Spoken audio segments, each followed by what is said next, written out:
Hi there, welcome. I'm Crystal. I am a coach. I'm the author of Eating for Gastroparesis and Living Well with Gastroparesis.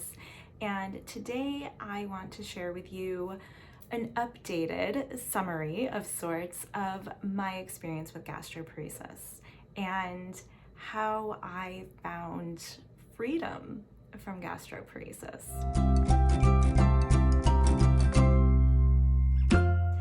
Okay, so I was diagnosed with idiopathic gastroparesis in 2004 at the age of 23. It is currently 2021 and I am about to turn 40.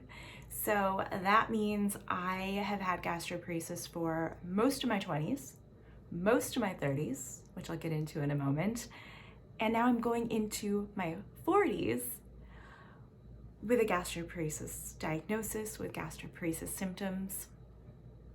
And there was a time in my life where that would have terrified me, where that would not have been okay, where I would be just a complete mess about the idea of still having gastroparesis after all these years. I actually remember when I turned 30, I had a really hard time with it. The idea of going into another decade with gastroparesis, it was really hard for me. And a reason that was so hard was because I was really, really confused about where my experience was coming from.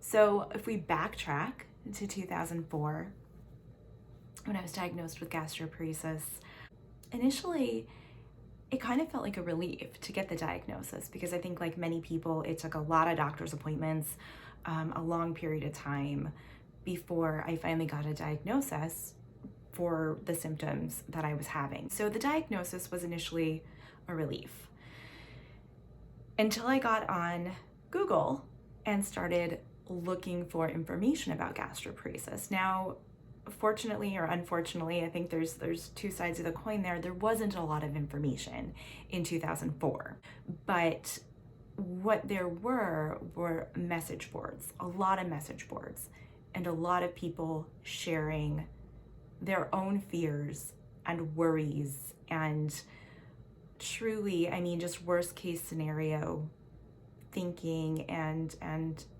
experiences for some people. And what initially felt like a relief very soon felt different. And I spiraled, I mean, that's the only way I can think to describe it, down into anxiety, depression, overwhelm. I got to a point, those of you who have been with me for a while, you've probably heard this story, this synopsis over and over, but you know, I physically got much sicker. I lost 50 pounds. I couldn't work. I couldn't really eat anything. I was just anxious and depressed all the time. I couldn't sleep more than a couple of hours at night. It was a real mess. And of course, as this is going on, I'm getting more and more anxious and more stressed out. And it looked to me at that time and for many years afterwards, that stress and that anxiety was coming from having gastroparesis. And that looked very true to me. I mean, it really looked like the only way for me to feel better emotionally, for me to not be overwhelmed, for me to not be just racked with this sense of anxiety and suffering across the board, truly, was to get rid of gastroparesis. And for some people, they might look at that and say, well, that's hopeless because gastroparesis is incurable, right? I mean, it's medically incurable. I always feel a responsibility to point out that medically incurable doesn't mean it doesn't go away. or doesn't get better. I mean, the common cold is medically incurable, right? But we don't worry about having a cold for 20 years. But that was never a sticking point to me because I eventually became a coach and I saw other people get better. And so I knew people could get better. And I also really believed that the only way for me to feel better, emotionally, mentally, physically even at times, was to get rid of the gastroparesis. So that was a lot of pressure, right? If people could get better and the only way I was going to feel better was to get better, it was on me to make that happen. And that was a lot of pressure. And it's no wonder that I continued to suffer with that anxiety, with that overwhelm. It to a worse degree, I think, the more I tried to get rid of it, because I became very frantic. I think probably a lot of people can relate to this. When that thinking is so incessant and it feels so heavy and so true, and we just want to get rid of it, we try all kinds of things. And so, I mean, I tried everything, really. I tried all kinds of diets. I spent 6 weeks at the Mayo Clinic. I was on a dozen medications at one point. Oh my gosh, I spent thousands and thousands of dollars on all kinds of supplements and alternative treatments and just anything you could think of, anything I could find on Google to try to get rid of gastroparesis. I saw so many doctors. I had so many tests, and the frustration just kept mounting and mounting and mounting. What eventually got me out of that frustration and overwhelm and stress and fear and anxiety and suffering, funnily enough, was nothing that I had tried in order to address the gastroparesis. It was actually something I found when I was struggling with anxiety. So after my daughter was born, I became severely affected by anxiety and panic. I was having multiple panic attacks every day. I was terrified to be home alone because I thought something was going to happen to me. I was terrified to be in public because I thought I was going to panic. I was just constantly waiting for something terrible to happen. And it was so severe. I had a newborn and trying to take care of her and take care of myself and run a business. I was very actively coaching at the time and doing group programs. I then decided that had to be the thing that I needed to fix, right? That was the thing that needed my attention. And gastroparesis kind of went to the back burner. And just like I had done with gastroparesis, I looked for a very outside-in fix, something to fix the anxiety so that I would feel better. And again, I did diets, supplements, programs, retreats. I bought crystals and like special bracelets and oils, and I mean, across the board, hypnotherapy, acupuncture, Reiki. I mean, truly anything that, again, I could find online to try to help me. And none of that helped. What did help was very simple in contrast to all of that. And it was really just hearing a different way of looking at all of this. So I was listening to a podcast one day and I heard the guest say that we only ever feel our thinking. And I didn't get it, but there was something that felt true about it. There was something that I could see. The idea that we didn't feel our trauma, we didn't feel our conditions, we didn't feel our circumstances. We feel our thinking in a moment. And so there was something about that that caught my attention, that felt true enough to me to continue looking in that direction. And so the guest on that podcast was Dr. Amy Johnson. If you have been around me for a while, you have heard me talk about Dr. Amy Johnson. But I went on and did a group program with her, and then individual coaching with her, and then a larger program, her Little School of Big Change. And well, I struggled with a lot of these ideas initially around anxiety and panic. I very, very quickly saw the truth in them as it related to gastroparesis. And I think partially that was because I had worked with so many people with gastroparesis by that point. I mean, I had talked to thousands of people with gastroparesis around the world at that point. And, you know, right from the simplest idea, from that idea that we feel our thinking, I could see that. I had been seeing that without knowing what it was for years and years and years. I would talk to people on the same day with gastroparesis, with very similar objective symptoms. You know, on paper, they would look very similar, and they would be having a completely different experience from each other. Never taking that a step further to look at the idea that that would mean that our experience of this is not coming from the gastroparesis. And so I really started to see that.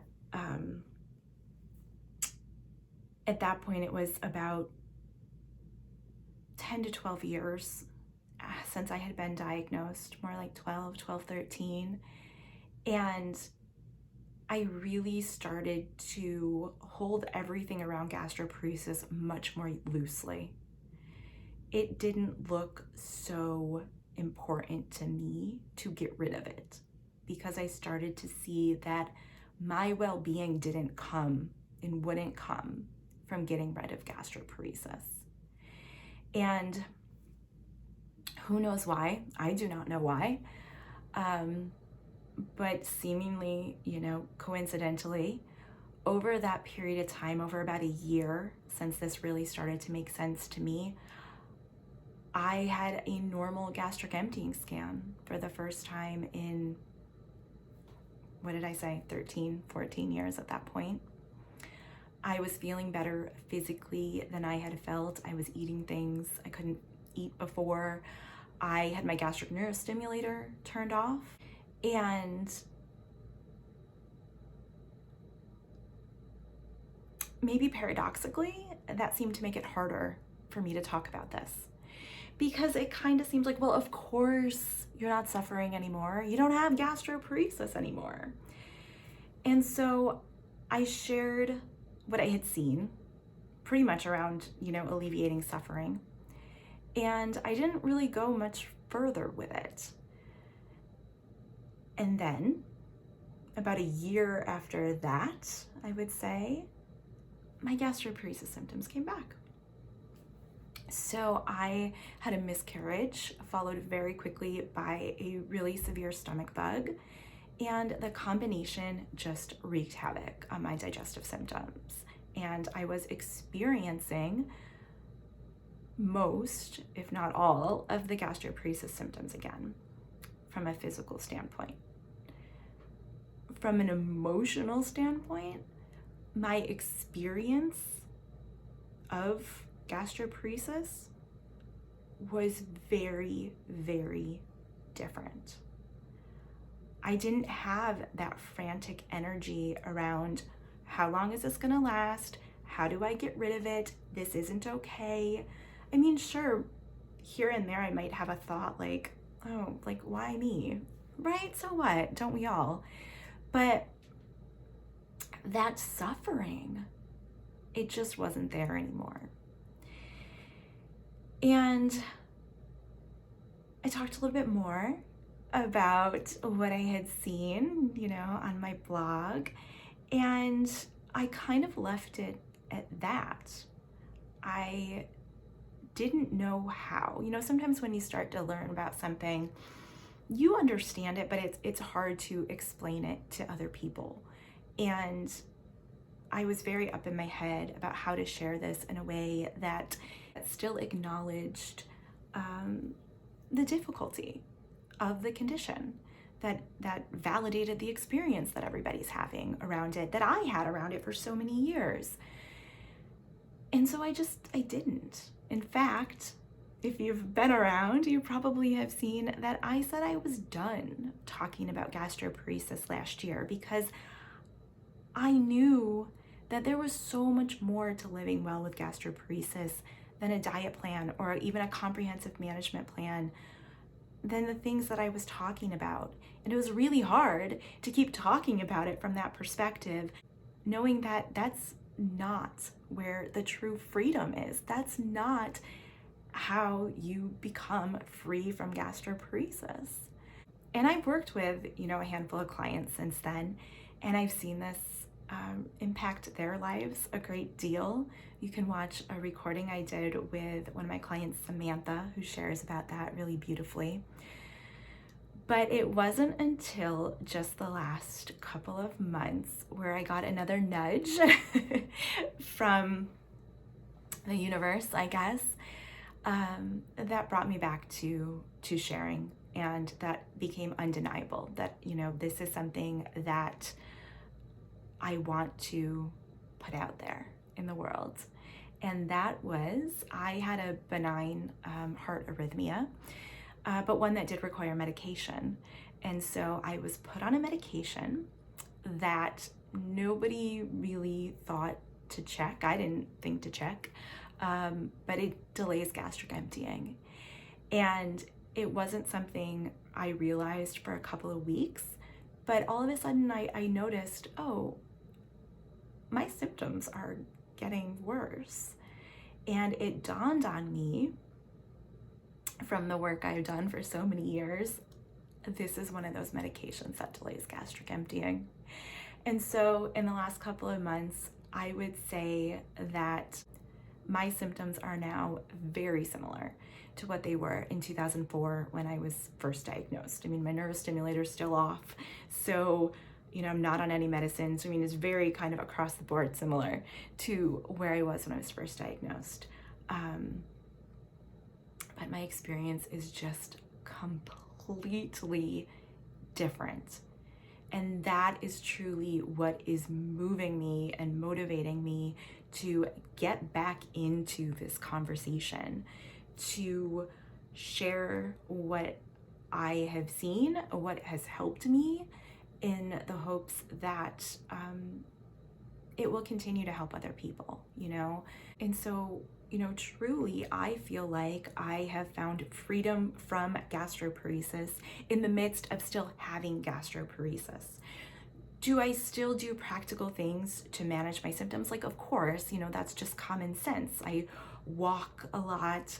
I make different dietary choices than I would if I didn't have gastroparesis. But it does not have the hold on my life that it had 5, 10, 15 years ago. It doesn't have the emotional weight. It's not taking the emotional toll. It is something that I experience physically and I deal with on a daily basis in terms of the choices that I make in my life. But it's not something that brings me suffering, truly. And that is so different than my experience previously, before I understood life from an inside-out perspective, which going forward is going to be what I'm talking to you about. And that's going to be what I have to share from now on, because I spent 10 years sharing the practical tips, the things that are going to help you day to day. But once you have that knowledge, which if you've read one of my books or two of my books, or you've been around here a while, you have that knowledge. You can put that into practice. What I think is going to change lives, the way that it's changed my life, is talking about a different way of seeing things, talking about a different understanding of what it means not to suffer, what it means to be free from something. So that's what we're going to do from now on. I hope you'll stick with me. I hope you'll stay in this conversation. And that's my update. I mean, almost 17 years on, I have gastroparesis. There have been times when I did and times when I didn't, and times when my symptoms were worse and times when my symptoms are better. And certainly times when I suffered so deeply. But now I don't suffer at all, really. And so I hope that brings you some hope, maybe some peace. And I hope you'll stick around, because I think there's a lot more to look at here. If any part of this sounds interesting to you, make sure you're subscribed to this channel. Go ahead and click the bell button so that you get notifications when I post new videos. Make sure you are on my mailing list so you'll know when I post new blog posts, because really what I want to do is start unraveling this inside out approach to not just living with gastroparesis, but truly to everything that looks hard in life, because it applies everywhere.